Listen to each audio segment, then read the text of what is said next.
TN election watch कार्यक्रम में आपका स्वागत है। मैं हूं आपके साथ उपमा शर्मा। इस कार्यक्रम में हम आपके लिए लेकर आते हैं लोकसभा चुनाव से जुड़ी बड़ी खबरें। तो चलिए आज के अंक की शुरुआत करते हैं। अनंतनाग राजौरी संसदीय सीट का चुनाव टालने के लिए भाजपा अपनी पार्टी डेमोक्रेटिक प्रोग्रेसिव आजाद पार्टी, पीपल्स कॉन्फ्रेंस समेत विभिन्न राजनीतिक संगठनों तथा प्रत्याशियों की ओर से दिए गए प्रत्यावेदन का चुनाव आयोग ने संज्ञान लिया है। चुनाव आयोग ने इस बाबत रिपोर्ट मांगी है। इस खबर के सामने आने के बाद जम्मू कश्मीर की सियासत और गर्मा गई है, जहां एक तरफ इस सीट पर चुनाव रद्द करने के लिए खराब सड़क मार्ग का तर्क दिया जा रहा है, वहीं दूसरी तरफ एनसी पीडीपी इसको लेकर भाजपा पर निशाना साधते हुए नजर आ रही है। इसे भाजपा की साजिश बता रही है। इसको लेकर महबूबा मुफ्ती ने ईसीआई को पत्र लिखकर चुनाव स्थगित न करने की अपील की है। महबूबा मुफ्ती ने इस पत्र में लिखा है कि चुनाव स्थगित करने के लिए जो तर्क दिया गया है वो सही नहीं है, क्योंकि मुगल रोड अब खुल चुका है। महबूबा ने भाजपा पर निशाना साधते हुए कहा कि क्या वो जम्मू कश्मीर के लोगों से ये अधिकार भी छीनना चाहते हैं कि वे किसे चुने, किसे संसद में भेजना चाहते हैं। उन्होंने कहा कि ये साजिश केवल महबूबा मुफ्ती को संसद से बाहर रखने के लिए की जा रही है।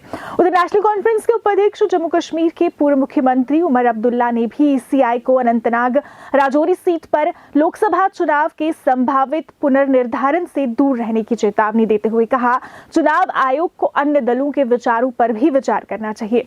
उमर अब्दुल्ला ने कहा कि हमने सुना है कि भाजपा और उनकी सहायक पार्टियां प्रशासन और ईसीआई के साथ मिलकर अनंतनाग राजौरी संसदीय सीट पर चुनाव फिर से कराने की साजिश रच रही है, जिन्होंने मुगल रोड पर खराब सड़क की स्थिति का हवाला दिया है। उमर ने कहा कि ईसीआई को लिखा गया पत्र आश्चर्यजनक है। वहां वो पार्टियां और लोग हैं जो चुनाव लड़ ही नहीं रहे हैं। बीजेपी और जेकेपीसी चुनाव नहीं लड़ रहे हैं। क्या वो एक बार फिर पुष्टि कर रहे हैं कि इन पार्टियों ने वहां अपने प्रतिनिधियों को मैदान में उतारा है। उमर अब्दुल्ला ने कहा, ईसीआई को हर पार्टी के विचारों पर विचार करना चाहिए। सीट पर नेशनल कॉन्फ्रेंस के प्रत्याशी मियां अल्ताफ ने ईसीआई को पत्र लिखा और चुनाव समय पर करवाने की अपील की। उन्होंने ईसीआई को लिखा कि चुनाव स्थगित करना सही नहीं होगा। उधर रविंद्र रैना ने भी आज उस पर बात की और कहा कि उन्होंने ये मांग ईसीआई के समक्ष रखी है, पर अंतिम फैसला ईसीआई का ही होगा। रैना ने कहा कि उस क्षेत्र में अभी मौसम और सड़क की स्थिति अनुकूल नहीं है। मुगल रोड अभी खराब है। ऐसे में चुनाव प्रचार में दिक्कतें आ सकती हैं, जिसको देखते हुए चुनाव को फिलहाल स्थगित करने की अपील की गई है, पर अंतिम फैसला ईसीआई का ही होगा।